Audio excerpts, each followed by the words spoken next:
A dangerous alliance is forming right along Burkina Faso's borders, involving two of the most loyal French puppets in West Africa.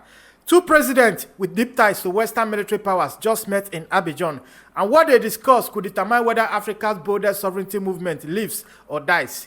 Before we continue, I want to say a big thank you to our loyal subscribers who keep this platform independent and fearless. If you're new here and want the unfiltered truth about power struggles across Africa, smash that subscribe button and activate all the notifications.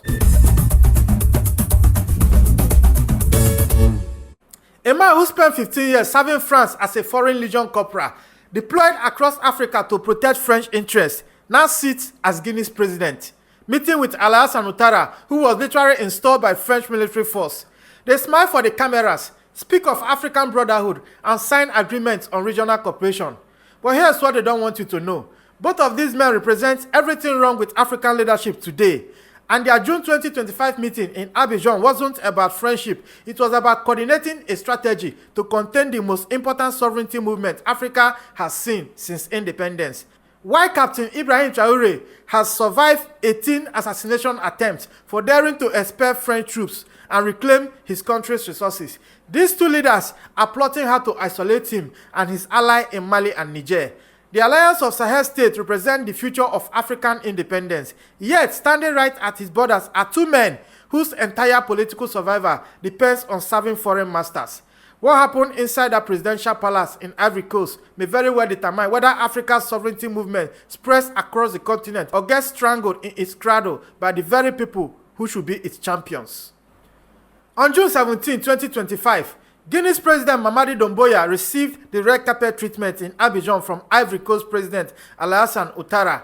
Official statement called it a friendship and working visit to strengthen historical ties between neighboring countries. But timing reveals everything in geopolitics, and this meeting occurred at the most critical moment in West African history since independence. Three countries, Mali, Burkina Faso, and Niger, have formed the Alliance of Sahel States, a mutual defense pact that has expelled French troops, rejected Western military bases, and begun controlling their own natural resources for the first time in decades. These AES states share borders totaling 1,600 kilometers with Guinea and Ivory Coast, making them the perfect staging ground for containing or crushing the revolutionary movement. France has already lost military bases in Mali, Burkina Faso, and Niger, while the United States is establishing drone facilities in Ivory Coast to maintain surveillance over the region. The economic stakes are massive. The AES countries control uranium that powers French nuclear plants, gold reserve worth billions, and agricultural resources that feed the European market. Every African watching this meeting should understand one fundamental truth. What looks like diplomacy between neighbors is actually the coordination of a containment strategy designed to prevent true African independence from spreading beyond the landlocked three countries. But here's what makes this story even more explosive than it appears. The roots of this alliance stretch back to April 2011, when French forces launched the final phase of Operation Licon to remove then Ivory Coast President Laurent Gbagbo from power. Gbagbo had arguably won the 2010 election, but when Western powers didn't like the result, they claimed fraud and used military force to install their preferred candidate, Ouattara. French troops and UN peacekeepers bombarded the presidential palace until Gbagbo surrendered in April 11, 2011, and was later shipped to the International Criminal Court in The Hague. But here's the connection that changes everything. Serving as a corporal in the French Foreign Legion during this operation was a young Guinean soldier named Doumbouya. This means Guinea's current president literally helped install Ivory Coast's current president through foreign military intervention. 14 years later, the same two men are coordinating strategy as heads of state, with Doumbouya seeking advice from the man he helped put in power. This isn't coincidence. This is how neo-colonial networks function across generations. France trains the soldiers install French puppets, then the puppets mentor each other to perpetuate the system.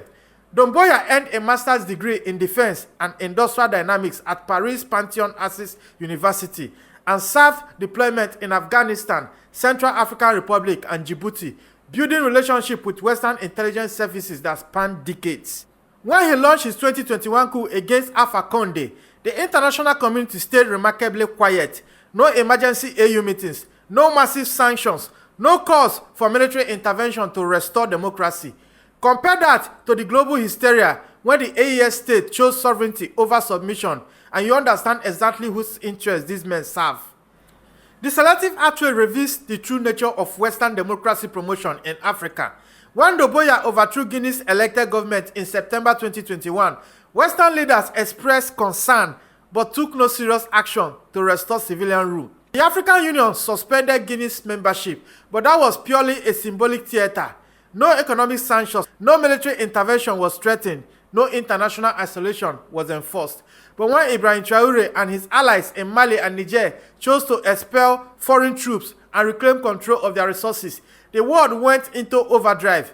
ECOWAS imposed crushing sanctions. Western media painted them as dangerous dictators, and military intervention was openly discussed at the highest levels. The formula is simple. If your military coup serves Western interests, it gets accepted as a necessary correction. If your military coup threatens Western extraction, it gets global condemnation. This isn't about democracy versus authoritarianism. Both Doumbouya and Ouattara came to power through force, one in a recent coup and the other through foreign military intervention. The difference is who they serve after taking power.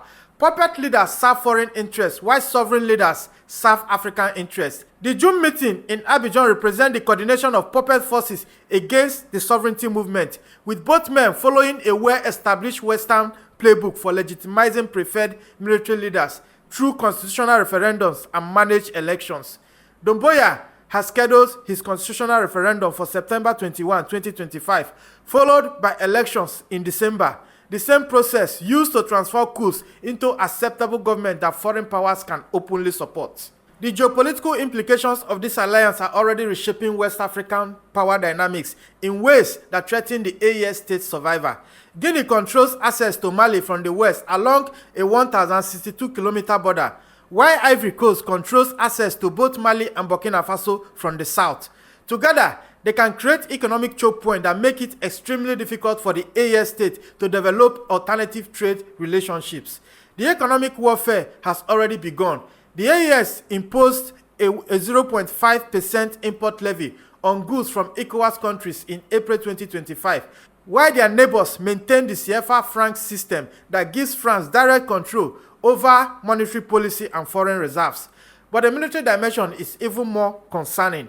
The United States has established a drone facility in Ivory Coast, providing surveillance capabilities that can track vehicles from hundreds of kilometers away, intercept communications, and identify key personnel across the AES territories.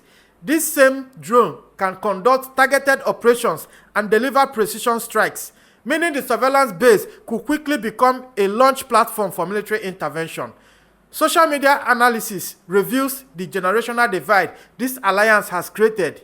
Young Africans overwhelmingly support the AES state confrontational stance against Western domination, while older generations often favor diplomatic engagement and gradual reform.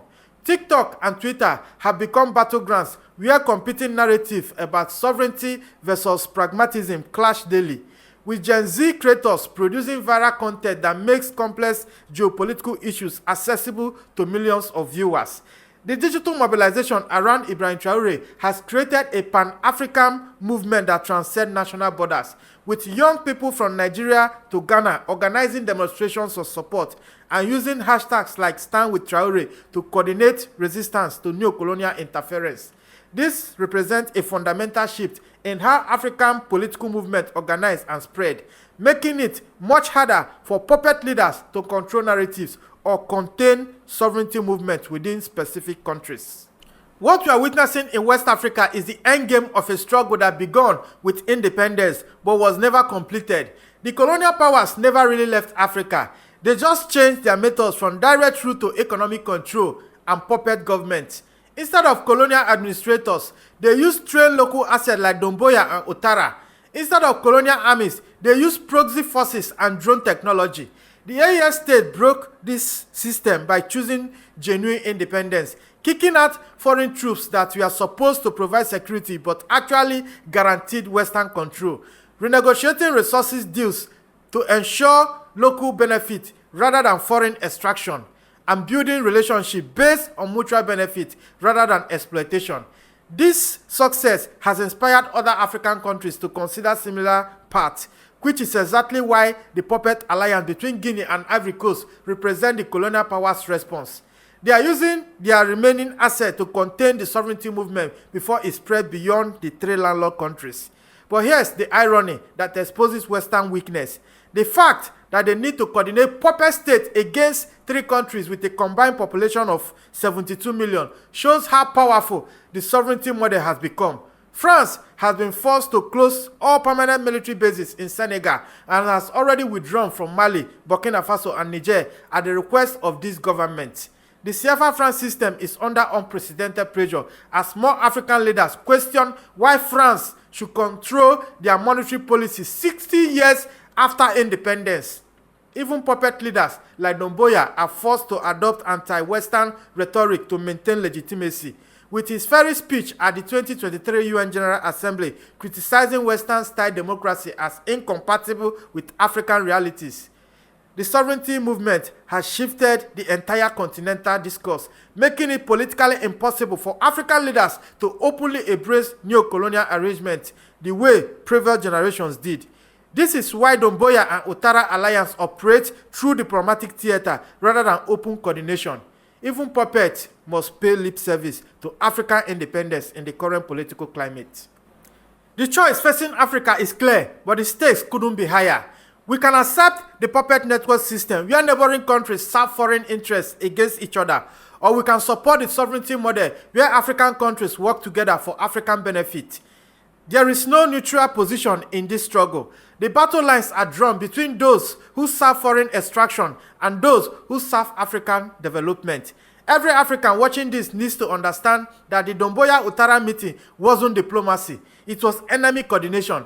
These men represent the last generation of Western-educated African leaders who see their role as managing our continent for foreign benefit rather than African prosperity. But demographic change is coming whether they like it or not. Young Africans increasingly reject puppet leadership and support leaders who put African interests first. The AES has proven that resistance is possible, that African countries can choose their own partners, control their own resources, and defend their own interests without foreign military bases or economic domination. This success terrifies the colonial powers because it destroys their entire system of control, which is why they are mobilizing every remaining asset to contain the movement. But we have power in this equation. Our voices, our choices, our refusal to accept puppet leadership as normal. When we support leaders who stand up to Western pressure, when we reject the forced choice between stability and sovereignty, when we demand that our resources benefit African development rather than European prosperity, we join the most important political movement our continent has seen since independence era. The future of Africa is being decided right now in the villages of Burkina Faso, the markets of Mali, the mining communities of Niger, where ordinary people are discovering that genuine independence is possible when leaders chose courage over comfort. This is Frontline Africa. If you value truth unfiltered and power reframed from an African lens, subscribe, like, and drop your thoughts in the comments. I am Ezekiel Enejeta. See you in the next one.